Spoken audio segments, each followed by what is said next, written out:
Buenas tardes, muchas gracias. Le voy a pedir al doctor Nefa que me recuerde cuando me falten 5 minutos.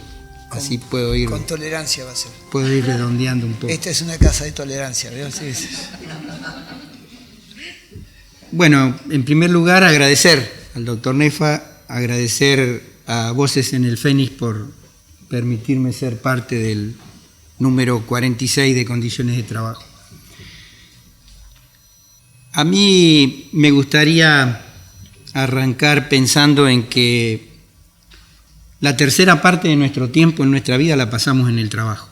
Es decir, si nosotros consideramos que el día tiene 24 horas y que más o menos todos trabajamos 8 horas, algunos trabajan más, pasamos más tiempo en el trabajo que en otro lugar. Es decir, que si estamos mal en el trabajo, obviamente vamos a estar muy mal en la vida. Entonces, es por eso que este tema tiene relevancia para toda nuestra vida y la de todos los trabajadores. Y lo que voy a hacer es hacer un poquito de historia y relacionar un poquito el tema con las políticas y lo que ha ocurrido en cada momento en el país. Para ello me voy a ir a 300 años atrás. Este no es un tema nuevo. Ya en 1700, un médico italiano, Bernardo Ramazzoni, escribía sobre algunas patologías que tenían en ese momento los artesanos y decía que no poco daño le ocasionan a los obreros ciertos oficios que desempeñan, donde esperaban obtener recursos para su propio mantenimiento y sostén familiar, hallan a menudo gravísimas enfermedades y maldicen el arte al que se habían dedicado mientras se alejan del mundo de los vivos. Es decir, el doctor le estaba diciendo que el trabajo al que se habían dedicado todavía los enfermó o algunos los terminó matando. Hace 300 años. 70 años más tarde, un médico inglés escribe sobre el cáncer de los desollinadores, de los trabajadores que trabajaban destapando chimeneas. Es decir, relacionaba a esos trabajos con la enfermedad que habían adquirido esos trabajadores. Es muy lamentable porque entonces estaríamos en una disyuntiva en que si el trabajo verdaderamente es salud. De hecho, cuando uno va al médico, lo primero que le preguntan es de qué trabaja. Cuando uno va al médico a hacerse ver, le pregunta a qué se dedica. Uno empieza el médico por investigar y relacionar que nuestras patologías están relacionadas con nuestro trabajo. Y no debe ser muy saludable trabajar porque muchas veces el médico le dice que haga reposo para poderse curar. Así que entonces estamos en un problema. Ahora a mí me gustaría, ya haciendo un poquito de la historia de cómo arranca este tema, ¿qué pasaba en la Argentina? ¿Qué pasaba históricamente en el mundo? Y cómo se va dando la discusión de las condiciones de trabajo. Y me gustaría arrancar con algunas cuestiones, porque los que defendemos las condiciones de trabajo, los trabajadores, los sindicalistas, muchas veces somos demonizados. Los sindicatos en este país y en el mundo a veces son muy demonizados, nos tildan de que muchas veces de vago y de que no queremos trabajar. Pero precisamente a mí me gustaría dedicar un pedacito a dos organizaciones empresariales de nuestro país que curiosamente se agruparon antes que nosotros para defenderse corporativamente. La Sociedad Rural Argentina, allá por 1860, comienza a hacer las cuestiones para su creación y se termina de materializar en 1866. Y la Unión Industrial Argentina hizo lo propio en 1875. Es decir, que nos llevan de ventaja unos 70 años más o menos. Si tenemos en cuenta que el primer sindicato fue la Unión Tipográfica, después de la composición de la Sociedad Rural y de la UIA, y que nuestra actual Confederación General del Trabajo data de 1930, con posterioridad al golpe de Estado, con algunos antecedentes como la Patagonia Rebelde, como la Semana Trágica, los problemas en el norte con la forestal, el golpe de Estado en el 30, digamos en esa ebullición que había en ese momento, se hace el golpe de Estado para como se preveía que iba a ser mejor, y desencadenamos en la década infame, es decir, salimos de las brasas y nos metimos al fuego. Luego de ese periodo, aparece allí una gran personalidad en nuestro país, en 1900, que comienza a hablar muy claramente de este tema, y que no es casualidad que el Ministerio de Trabajo de la Provincia de Buenos Aires tenga en su honor allí un concurso. Estoy hablando del médico, abogado e ingeniero Juan Vialet Macé, que entre sus actos se reconoce que conoció unas cales allí en la provincia de Córdoba, una cal que tenía la particularidad de endurecer bajo el agua, y con esas cales construyó el viejo dique San Roque, y luego se armó allí todo, le hicieron toda una maniobra para ponerlo preso, para dinamitar el dique, porque en realidad lo que había pasado es que el doctor Vialet Macé, con el descubrimiento de las cales argentinas, había destruido el negocio que los ingleses tenían con la exportación de la Portland a la Argentina.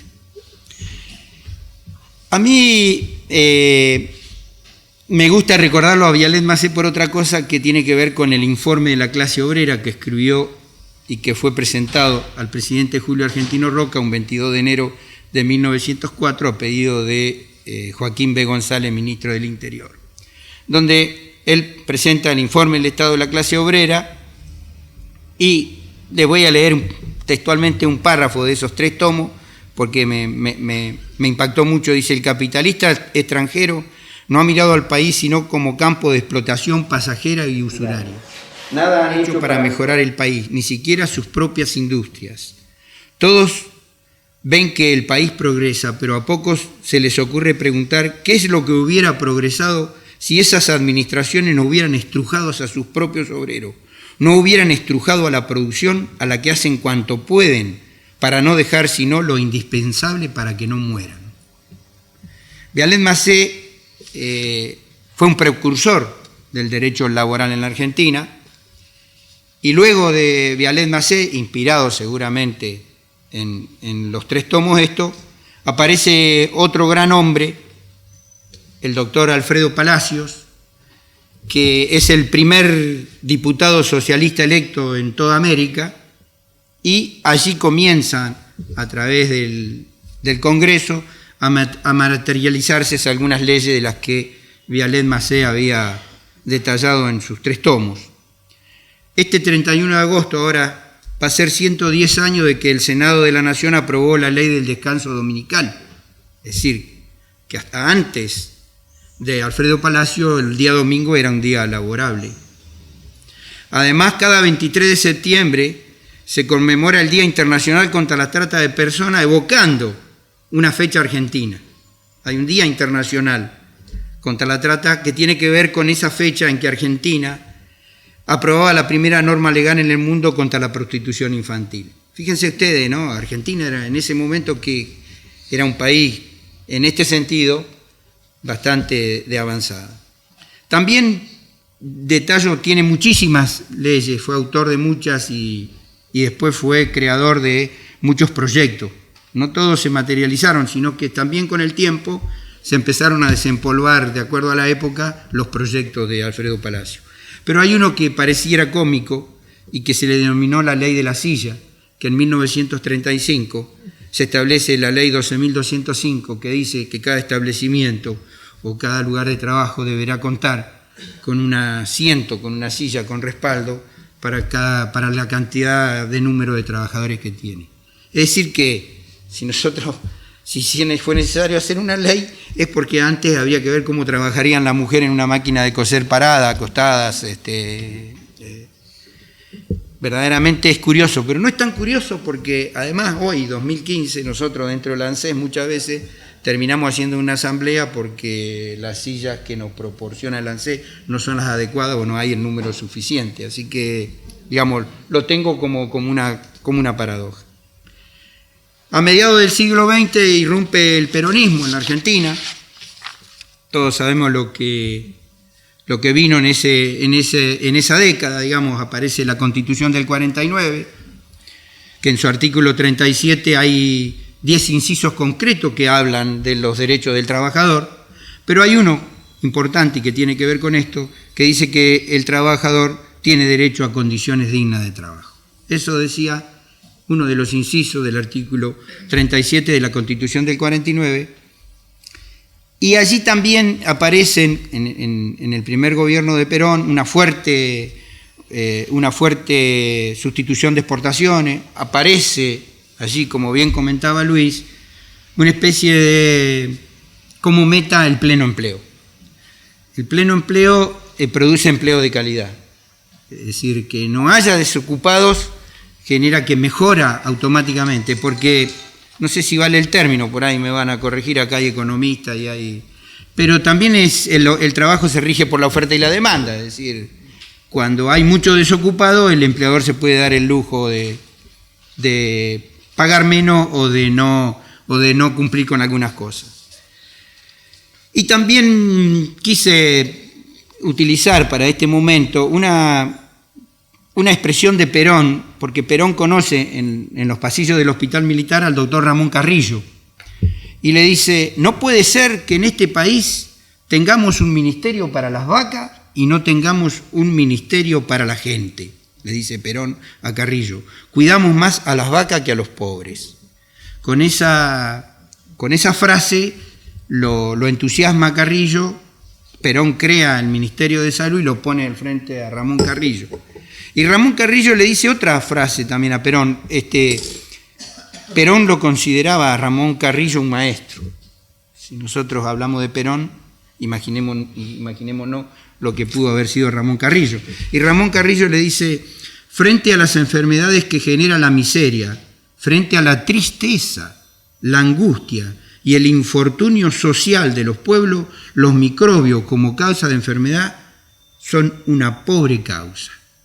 Ramón Carrillo fue duramente criticado, al igual que Vialé Macé, se tuvo que exiliar en Brasil, acusado de corrupción, de corrupto, murió enfermo en Brasil sin poder tener los medicamentos adecuados para su enfermedad y en el exilio. Luego de este periodo cortito, bombardean la Plaza de Mayo. Previo a eso, en el año 52 se hace en la Argentina la tercera Conferencia Iberoamericana de Seguridad Social, en el año 1952, que preside Eva Perón. Fíjense ustedes qué paradoja, ¿no? El médico inglés hablaba del cáncer que recibían los trabajadores, y en ese momento algunos detractores de Eva escribían "Viva el cáncer" en los paredones.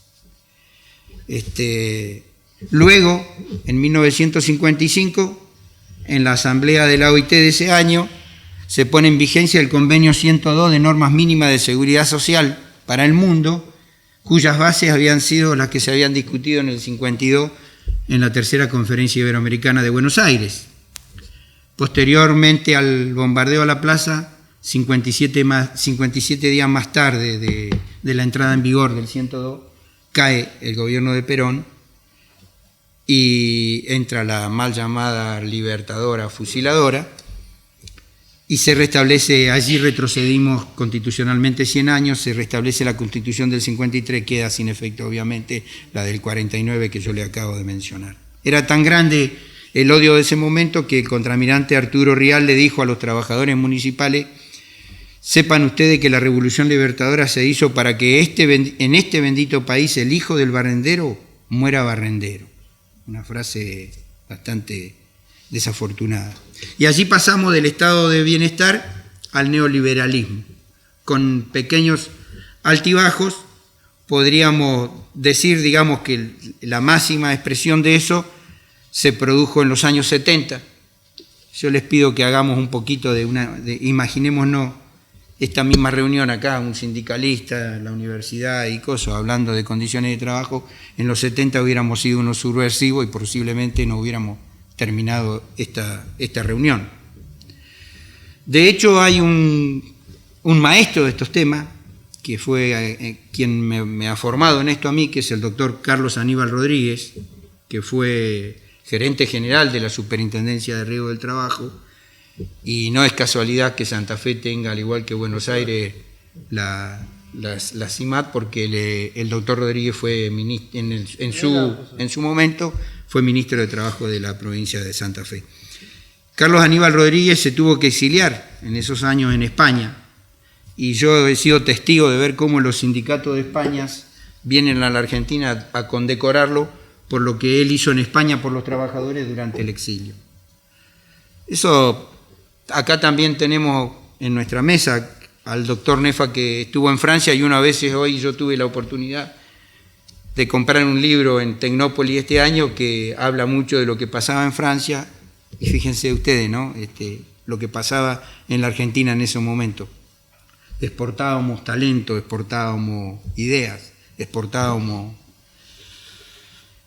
todo esa